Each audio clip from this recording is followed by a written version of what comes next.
अस्सलामुअलैकुम वीवर्स, हमने अल्लाह ताला के कितने प्यारे प्यारे नाम सीखे।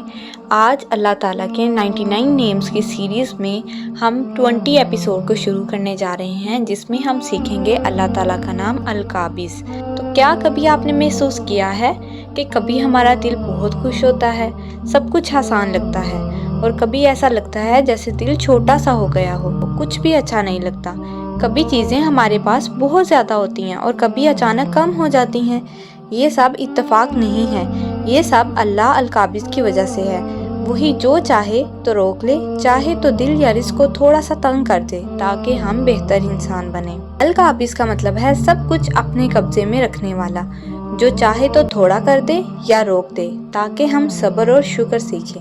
चलें डेली लाइफ एग्जाम्पल से सीखते हैं अल्लाह ताला के इस नाम अल-काबिज़ को, ताकि हम इसे मज़ीद गहराई से जान सकें। बच्चा खुशी से आइसक्रीम खा रहा है और अचानक ख़त्म हो गई। उस वक्त माँ बच्चे से कहे, बेटा देखो, आइसक्रीम हमेशा नहीं रहती, ख़त्म हो जाती है। इसी तरह अल्लाह अल-काबिज़ कभी चीज़ों को रोक लेता है, ताकि हमें याद रहे कि असल खुशी सिर्फ अल्लाह के पास है। बच्चा खेल रहा है और माँ कहती है, अब बेटा खेल बंद, सोने का वक्त है।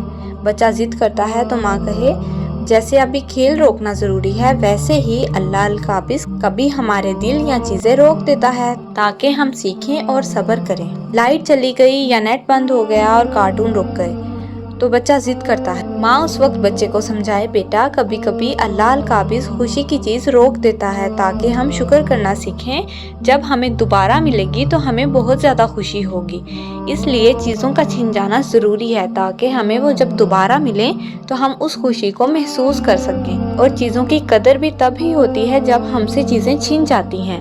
तो चीज़ों की कदर दिलाने के लिए और वो खुशी के लिए चीज़ों का छिन जाना बहुत ज़रूरी है। बच्चे के पास 5 टॉफ़ियाँ हैं, माँ 2 ले लेती है कि बाकी बहन भाइयों को भी देनी है। तो बच्चा कहता है, मामा मेरी टॉफ़ीज़ कम हो गई। उस वक्त माँ बच्चे को समझाए, बेटा ये अल्लाह अल-काबिज़ ही है जो चीज़ें कम या ज़्यादा करता है, ताकि हम सब इंसाफ से इस्तेमाल करें और सब्र सीखें। पार्क का झूला अचानक बंद हो गया और बच्चा उतरना नहीं चाहता। उस वक्त माँ बताए, बेटा जैसे झूले का वक्त खत्म हो गया है, इसी तरह अल्लाह अल-काबिज़ भी कभी वक्त या चीज़ों को रोक देता है, लेकिन फिर वो हमें और अच्छी चीज़ देता है। इसीलिए हमें सब्र करना चाहिए, शुक्र करना चाहिए, ताकि अल्लाह हमें और चीज़ें दे। बच्चा होमवर्क कर रहा है और पेंसिल बार बार छोटी हो रही है। उस वक्त भी माँ बच्चे को समझा सकती है कि देखो, पेंसिल भी कम होती जाती है। ये अल्लाह अल-काबिज़ की निशानी है कि दुनिया की चीज़ें हमेशा नहीं रहती। हमें हर हाल में अल्लाह का शुक्र अदा करना चाहिए और सब्र करना चाहिए। बच्चा खुशी खुशी बलून लेकर खेल रहा है, अचानक बलून फट गया। बच्चा रोने लगा तो माँ उस वक्त बच्चे को प्यार से गले लगाकर कहे, बेटा देखो, कभी कभी चीज़ें ख़त्म हो जाती हैं। ये अल्लाह अल-काबिज़ हमें सिखाता है कि सब कुछ हमेशा नहीं रहता। असल खुशी सिर्फ अल्लाह को याद करने में है। बच्चा गम बर्दाश्त करना, सब्र करना और अल्लाह पर भरोसा करना सीखता है। जब बच्चा कहे, मामा आज धूप क्यों छुप गई, कमरे में अंधेरा हो गया, उस वक्त माँ बच्चे को बताए, ये अल्लाह अल-काबिज़ ने सूरज को बादलों के पीछे छुपा दिया है, लेकिन याद रखो थोड़ी देर बाद फिर रोशनी वापस आ जाएगी। बच्चे इमेजिनेशन और रियलिटी को डिफ्रेंशिएट नहीं कर पाते, तो जो उनकी माइंड में होता है, जो वो इमेजिन करते हैं, वो रियलिटी को भी उसी तरह से समझते हैं, और स्टोरीज़ को सुनना वो बहुत पसंद करते हैं। तो बच्चे खेल खेल में स्टोरीज से बहुत कुछ सीखते हैं। माँ बच्चे को प्यार से समझाए कि अल्लाह अल-काबिज़ ने सूरज को बादलों के पीछे छुपा दिया, लेकिन याद रखो थोड़ी देर बाद फिर रोशनी वापस आ जाएगी। बच्चा यकीन और उम्मीद सीखेगा, और अंधेरा हमेशा नहीं रहता ये सीखेगा कि रोशनी भी आएगी। अगर अंधेरा आया है तो रोशनी भी ज़रूर आएगी। बच्चा जिद कर रहा है कि मामा मुझे पूरी स्टोरी सुनाएं, जबकि माँ कह रही है कि सोने का वक्त है, सो जाओ, कल स्टोरी पूरी करेंगे। बच्चा मान ही नहीं रहा और जिद कर रहा है। उस वक्त माँ बच्चे को बताए कि बेटा देखो, अभी सोने का वक्त है, कहानी कल पूरी करेंगे। कभी कभी अल्लाह अल-काबिज़ भी चीज़ें रोक देता है, ताकि हम इंतज़ार करना और सब्र करना सीखें। बच्चा पेशेंट और डिसिप्लिन सीखेगा। बच्चा बाजार में कहे, मामा मुझे अभी ये खिलौना चाहिए। بچے اکثر ایگوئسٹک ہوتے ہیں اور انہیں وہ چیز چاہیے ہوتی ہے، ہر حال میں ضد کرتے ہیں۔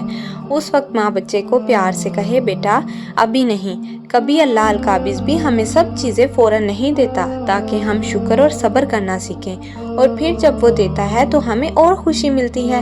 بچہ سمجھے گا کہ ہر چیز کا ایک وقت ہے اور ہر چیز فوراً نہیں ملتی۔ اللہ تعالیٰ قرآن پاک میں فرماتا ہے، اللہ یقبض و یبسط، سورۃ البقرہ آیت نمبر 245۔ اللہ ہی تنگی دیتا ہے اور وہی کشادگی دیتا ہے۔ بیٹا یاد رکھو، جب بھی دل اداس ہو یا کوئی چیز نہ ملے یا وقت چھوٹا لگے، یہ برا نہیں ہے، یہ اللہ القابض ہمیں تیار کر رہا ہے کہ ہم مضبوط ہوں، صبر کریں اور ہمیشہ اسی پر بھروسہ کریں، اور جب وہ خوشیاں اور آسانیاں واپس دیتا ہے تو وہ اور زیادہ میٹھی لگتی ہیں۔ آج سے جب بھی کوئی چیز نہ ملے، کم ہو جائے تو ضد نہ کریں، بلکہ دل میں کہیں، یا قابض میرے دل کو سکون دے، مجھے صبر عطا کر۔ اور پیاری ماؤں، آپ یہ سبق بچوں کو چھوٹی چھوٹی مثالوں سے سکھائیں، کیونکہ یہ صبر اور شکر کا خزانہ ان کی پوری زندگی میں کام آئے گا۔ اسی کے ساتھ ویڈیو کو اینڈ کرتے ہیں، ملتے ہیں نیکسٹ ویڈیو میں اللہ تعالیٰ کے ایک اور خوبصورت نام کے ساتھ۔ تب تک کے لیے اللہ حافظ۔